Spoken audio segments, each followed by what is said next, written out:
Alors, on vous a probablement dit qu'avec un niveau B2 en français, vous étiez prêt à travailler, que vous pouviez passer un entretien, répondre à un client, évoluer dans un environnement professionnel francophone. Et pourtant, pourquoi autant de personnes ayant un niveau B2 échouent-elles en entretien? Pourquoi se sentent-elles bloquées dès qu'elles doivent parler en situation réelle? Avez-vous déjà posé cette question? La vérité est très simple et peut-être dérangeante, parfois on va dire pas très agréable à entendre. On vous a menti sur le niveau B2. Donc, attention, s'il vous plaît, attention. Je ne dis pas que le niveau B2 ne sert à rien. Au contraire, c'est une excellente base. Vous êtes intermédiaire, indépendant. Mais le souci, ce que vous croyez pouvoir faire à ce niveau-là. Aujourd'hui, je vais vous expliquer clairement ce que signifie réellement le niveau B2, pourquoi il ne suffit pas parfois pour travailler et surtout comment passer d'un niveau B2 académique à un niveau professionnel, français professionnel. Alors, le mythe. Le niveau B2 selon le CECRL, le cadre européen commun de référence pour les langues, signifie que vous êtes capable de comprendre des idées complexes, interagir avec une certaine aisance, vous exprimer de manière claire, pardon, et détaillée. Juste, je vais m'interrompre un petit peu. Euh, je passe par des moments un petit peu difficiles, mais mon épanouissement réel dans la vie, à part ma famille, c'est le fait de faire de la création de contenu, que ce soit des vidéos ou créer des documents afin de vous aider. Donc, comme j'ai publié sur la page, je suis en train de créer le même document, le mini-book de préparation à l'examen de DELF B2, puisque dans certains pays, on s'approche de la date de l'examen. Donc, si vous souhaitez l'avoir, il sera bientôt terminé. N'hésitez pas à interagir avec la page et si vous pouvez, bien sûr, faire une évaluation positive aux recommandations, je vous en serai totalement reconnaissante. On retourne. Donc, j'ai bien parlé maintenant de DELF B2 et qu'est-ce que vous êtes réellement capable de faire. Mais ça reste sur le papier. C'est impressionnant. Mais dans la réalité concrète, professionnelle, parfois ce n'est pas assez suffisant. Demandons pourquoi. Puisque le B2 est un niveau académique. Il a été conçu pour évaluer, pas pour travailler. Et c'est ça la réalité du terrain. Donc, je vous donne une situation.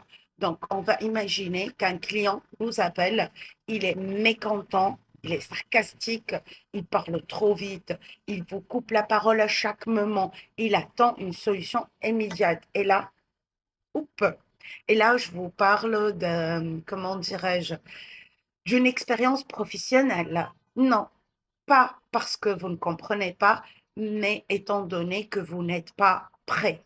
Vous cherchez vos mots, vous traduisez dans vos têtes, dans votre langue maternelle au français, vous hésitez, vous perdez en crédibilité. Et là, il sort le mot que généralement beaucoup de gens entendent. Passez-moi quelqu'un qui parle français, s'il vous plaît. Je sais où vous êtes. Passez-moi quelqu'un qui parle français. Je pense que vous avez entendu ça une à deux fois. Et en quelques secondes, l'image que vous renvoyez s'effondre. Il n'y a plus de la confiance en soi, il n'y a plus des techniques de marketing, de management, il n'y a pas. Donc, les trois compétences qui manquent ici. Si le B2 ne suffit pas, qu'est-ce qui nous manque réellement? Premièrement, le réflexe linguistique. C'est quoi un réflexe linguistique? C'est parler sans traduire, répondre instantanément, réagir et non réfléchir. Vous êtes dans l'action, dans la sortie. Je ne sais pas si les gens ont regardé la vidéo de B1, comment se transformer en B2, le input-output. Donc ici, les entrées et les sorties, c'est le moment des sorties. Deuxièmement, le français professionnel. Savoir dire, reformuler, rassurer, gérer un conflit, structurer une réponse. Tout ça, vous devez l'avoir comme sur la pointe de vos doigts. Donc, ce sont des compétences qui ne s'enseignent pas dans les manuels classiques et dans les formations centres d'appel. Si vous avez une formation chez Téléperformance, par exemple, de 3 semaines, là, on exige que qu'on vous forme sur comment utiliser votre français en milieu professionnel. Donc, il faut être bien basé là-dedans pour pouvoir répondre aux clients. La maîtrise émotionnelle, et je termine par ça, parler sous pression, garder son calme, être fluide même dans le stress. Et là, on marque la résilience.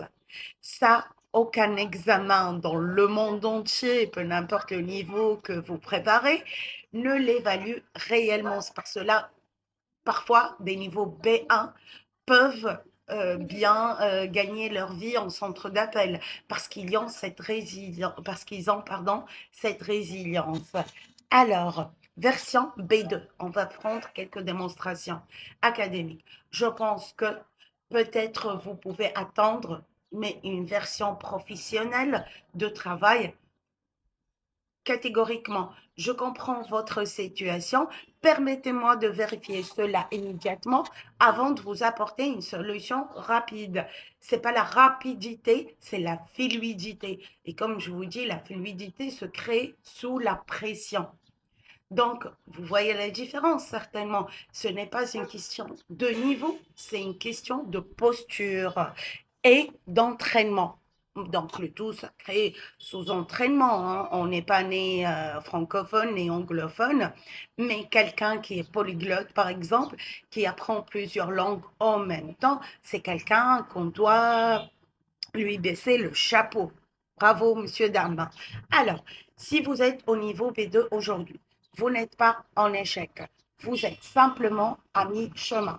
Pour évoluer, excusez-moi, alors, pour évoluer, vous devez pratiquer en conditions réelles, automatiser vos réponses, travailler votre écoute active, intégrer des structures professionnelles et surtout utiliser la reformulation, si je comprends bien, même dans votre vie quotidienne, afin qu'il soit un réflexe que vous utilisez. C'est pour cela que j'ai des étudiants qui m'appellent ou des professeurs ou peu n'importe, qui veulent dire oui, la formation de centre d'appel, bon, la formation de centre d'appel, euh, elle est naturelle. C'est en fait, on va dire, entre 4 à 8 séances. Mais là, on te prépare à comment répondre aux questions de, comment dirais-je, du recruteur, mais tu dois avoir le niveau B2 minimum. Et après, on va transformer l'académique en professionnel. Moi aussi, je veux gagner de l'argent et pour moi, cette formation de centre d'appel, c'est une ressource de gain rapide, puisque ça prend que 4 à 8 séances, mais je ne l'accepte pas en raison de crédibilité, de honnêteté. Non, si quelqu'un il a un niveau A2, B1 ou débutant B1, non, je vais le dire, mais non, monsieur, madame, vous devez tout d'abord acquérir les bases et après on parlera de la formation centre d'appel. Donc, en un mot, passer du savoir au savoir-faire. Donc, le niveau B2 n'est pas une destination pour le travail, c'est un point de départ. Alors, ne vous contentez pas de parler français, apprenez à travailler en français. Si vous souhaitez aller plus loin, comme chaque fois je vous dis, et transformer votre français en véritable compétence professionnelle, tout en gardant votre accent magnifique de là où vous êtes, alors il est temps de changer de méthode. Étant donné qu'au final, ce n'est pas votre niveau qui fera la différence, c'est la différence, pardon, c'est votre capacité à agir avec ce que vous savez. Alors, je vous remercie infiniment d'avoir regardé cette vidéo. N'hésitez pas à mettre des jolis commentaires. Ça m'aidera à booster mon travail. Au revoir et merci.